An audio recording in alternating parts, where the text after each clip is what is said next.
एक हदीस मेरा दिल करता है आपको याद हो जाए। मुस्तदरक लिल हाकम में हदीस है। हज़रत अनस बिन मालिक रदी अल्लाह ताला अन्हु फरमाते हैं, एक भाई हुजूर की बारगाह में बैठा रहता था। निकम्मा नहीं था, शारहीन हदीस कहते हैं कि किसी मजबूरी से वो काम नहीं कर पाता था, या करता था तो काम आगे नहीं चल पाता था। ज़हनी सलाहियत ही शायद ज़्यादा नहीं थी। ये हदीस मिशकात में भी मौजूद है, मुस्तदरक लिल हाकम में भी मौजूद है। हज़रत अनस बिन मालिक रदी अल्लाह ताला अन्हु फरमाते हैं, वो हुजूर की बारगाह नाज में बैठा रहता था। उसके भाई ने आके शिकायत की, या रसूल अल्लाह सल्लल्लाहु ताला अलैहि वसल्लम, ये कोई काम ही नहीं करता, कोई मेहनत नहीं करता, कोई जद्दोजहद नहीं करता, आगे नहीं बढ़ता। मुझे इसकी ज़रूरियात की किफ़ालत करनी पड़ती है, मुझे जद्दोजहद करनी पड़ती है, मुझे इसके मामलात का ख्याल रखना पड़ता है, आप इसे समझाएं। तो हुजूर ने बहुत सारे लोगों को समझाया जो काम नहीं करते थे।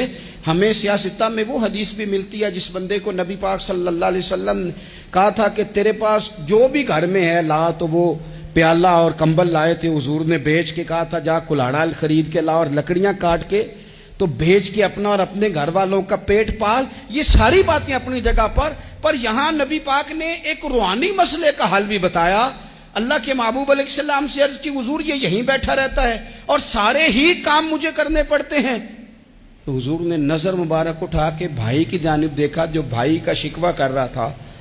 तो करीब महबूब फरमाने लगे, हो सकता है ये जुमले मेरे महबूब के, इनको कहीं लिखना, इनकी मिठास देखो, इनका हुस्न देखो, और भाइयों की मोहब्बत के बीज जो रसूल पाक पैबंद लगा रहे हैं और जोड़ रहे हैं, और जिस अंदाज में भाई को भाई से मिला रहे हैं, उस लहजे के हुस्न की मिठास को भी जरा चख के देखो। हुजूर फरमाने लगे, हो सकता है रब तुम्हें जो रिस्क दे रहा है वो इसी भाई की वजह से दे रहा है। भाई भाइयां दे वैरी हुंदे ते भाई ही भाइयां दियां बावां। ओ भाई हो सकता है इसकी वजह से तुझे मिल रहा हो, इसकी वजह से। वो दरवाजे न बंद करें जिन दरवाजों की बरकत से रोजी आती है।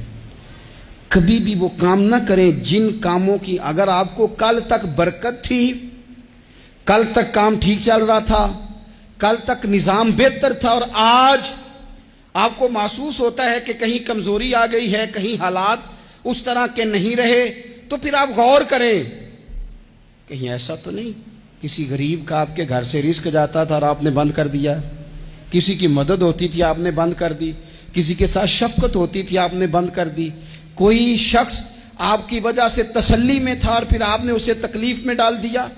अल्लाह के महबूब ने फरमाया, तुम्हारे कमजोरों की वजह से तुम्हें रिस्क दिया जाता है, तुम्हारे ज़ईफों की वजह से तुम्हें रिस्क दिया जाता है। तुमने तो एक बंदा ये कह के निकाल दिया कि जा तेरी तनख्वाह मैं नहीं दे सकता, लेकिन क्या पता कि उसकी तनख्वाह की वजह से ही बाकी सारा कुछ भी आता हो, क्या पता कि उसी के सबब से अल्लाह इनाम फरमाता हो। लिहाजा इन रूहानी मसाइल का भी थोड़ा